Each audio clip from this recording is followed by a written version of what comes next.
de promoção da orientação sexual e identidade de gênero, agora aparecem políticas de combate à discriminação em função da orientação sexual e identidade de gênero. Por fim, houve alteração no trecho sobre a política para as drogas.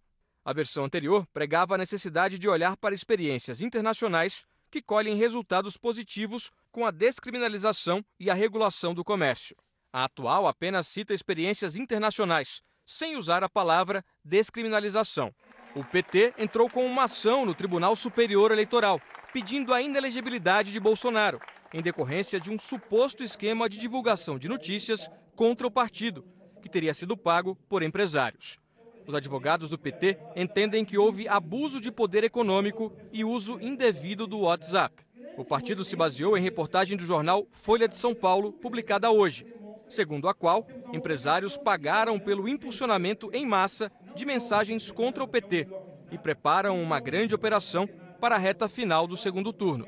Por meio de Caixa 2, eles resolveram financiar uma campanha de difamação, de inverdades a meu respeito. Mas o fato é que nós estamos diante de uma tentativa de fraude eleitoral. E eu fico perplexo de ver que o pressuposto dessa campanha foi liquidar a eleição no primeiro turno, para que as notícias de hoje não viessem à tona. À tarde, Fernando Haddad teve um encontro com organizações de defesa dos animais. Depois, o candidato do PT se reuniu com um grupo de intelectuais. Eles entregaram a Haddad uma carta pedindo que ele convide adversários do primeiro turno da eleição, comprometidos com a democracia, como Ciro Gomes, Geraldo Alckmin, João Amoedo e Marina Silva, para formar uma coligação eleitoral e, em caso de vitória, um governo de coalizão. Haddad respondeu que está em contato com personalidades para ocupar cargos públicos se ganhar a eleição. E disse que está aberto à ideia de um governo de unidade nacional, comprometido com mais liberdade, democracia e justiça social. É um pacto pela governabilidade, é um pacto pela democracia, é um pacto para levar mais direitos para as pessoas e é um pacto, e esse eu faço questão de frisar, por um governo amplo. Um governo que realmente responda à nacionalidade do país, né? Isolando essas forças retrógradas que ameaçam hoje o Estado democrático de direito e o Estado social, que nós, a duríssimas penas, conseguimos concretizar de alguma maneira. O presidente do PSL, Gustavo Bebiano, declarou que a campanha de Jair Bolsonaro nunca contratou empresas para fazer qualquer tipo de impulsionamento de publicações em redes sociais. Bebiano disse que o crescimento nas redes sociais é orgânico, porque, segundo ele, Bolsonaro tem um diálogo direto e verdadeiro com a população. Bebiano disse ainda que todas as doações, tanto para a campanha quanto para o partido, foram de acordo com a legislação. O presidente do PSL classificou as declarações de Fernando Haddad como, abre aspas, um sinal claro de profundo desespero de quem vai perder a eleição, fecha aspas, e disse que Haddad certamente será processado. O candidato do PSL, Jair Bolsonaro, defendeu hoje a junção dos Ministérios da Agricultura e do Meio Ambiente em um só. Ele disse que é preocupado com questões ambientais e que a medida visa acabar com as disputas que, segundo ele, existem entre as duas pastas. Bolsonaro passou hoje por novos exames. Os médicos disseram que, do ponto de vista clínico, ele está liberado para os debates, mas ressaltaram que a presença do candidato depende dele em função da bolsa de colostomia.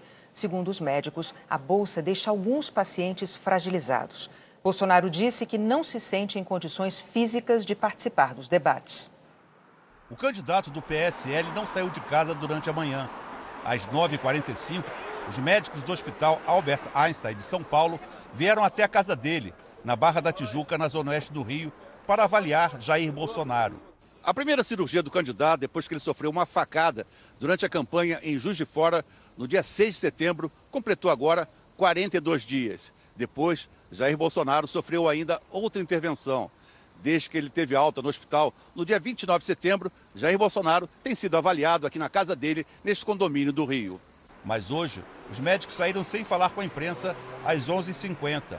O Hospital Albert Einstein divulgou uma nota, dizendo que o candidato à presidência, Jair Bolsonaro, foi submetido hoje à avaliação médica multiprofissional, de exames de imagem e laboratoriais, que se mostraram estáveis.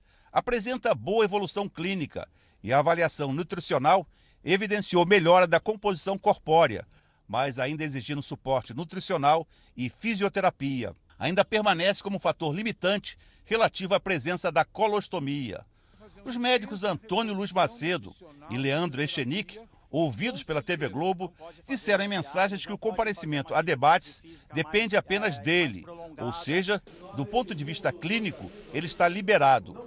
Os médicos afirmaram que há pacientes que com colostomia ficam fragilizados e que tem pacientes que toleram bem. O médico acrescentou que, como a colostomia é recente, depende de como o candidato vai se sentir muito tempo fora do ambiente domiciliar. A colostomia é um procedimento que liga uma parte do intestino à parede do abdômen para criar um novo trajeto para fezes e gases, que ficam armazenadas numa bolsa externa.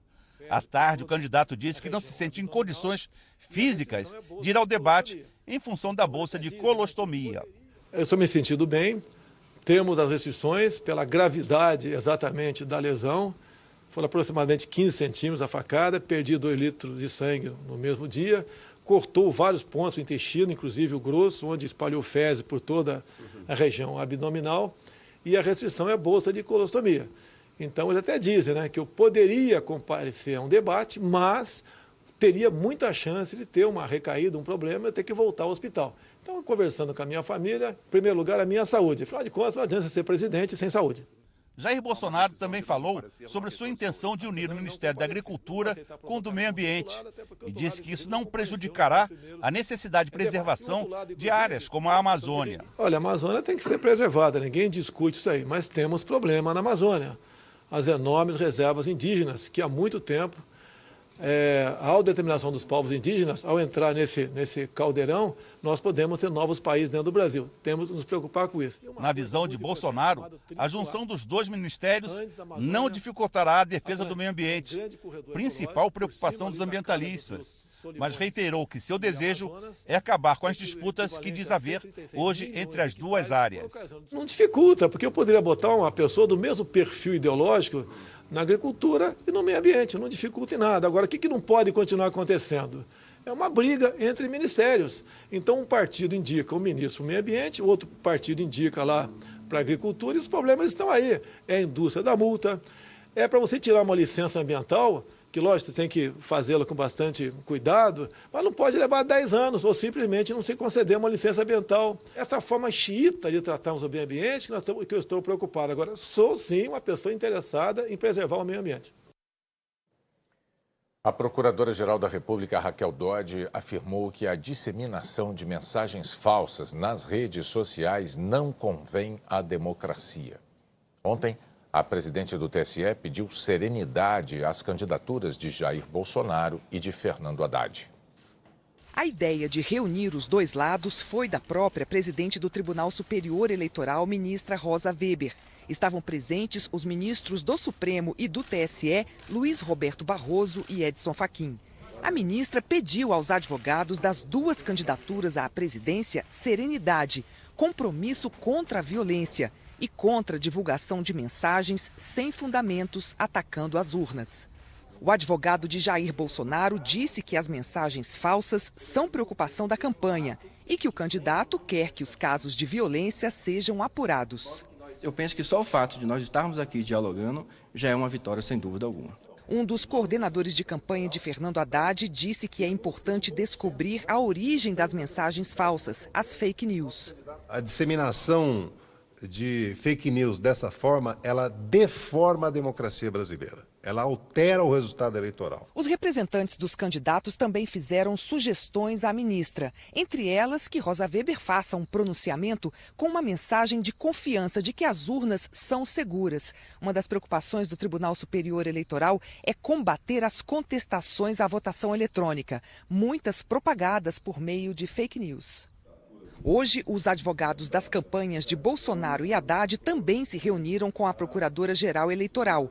Raquel Dodge afirmou que a disseminação de conteúdo falso nas redes sociais não convém à democracia. Uma democracia não pode haver censura, mas é preciso também que não haja abuso, não haja ilícito no modo como as pessoas se expressam, no modo como elas convencem os demais vizinhos, eleitores.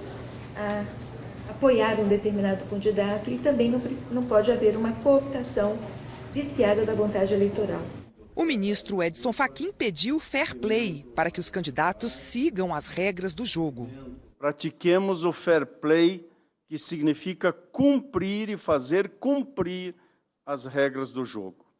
Haverá um Estado a gerir e uma sociedade a atender em todas as manhãs seguintes ao pleito eleitoral. Com segurança e transparência, a Justiça Eleitoral tem atuado e continuará atuando e, para tanto, conta sempre com a diligência constante e permanente do Ministério Público Eleitoral. O ministro da Segurança Pública, Raul Jungmann, disse que a Polícia Federal está investigando as fake news e que espera apresentar conclusões nos próximos dias. A Associação Brasileira de Imprensa divulgou um termo de compromisso assinado pelos candidatos, no qual Jair Bolsonaro e Fernando Haddad garantem que vão respeitar a Constituição e se comprometem em assegurar os direitos à informação, liberdade de expressão e liberdade de imprensa. A seguir, o Hexa do Cruzeiro na Copa do Brasil.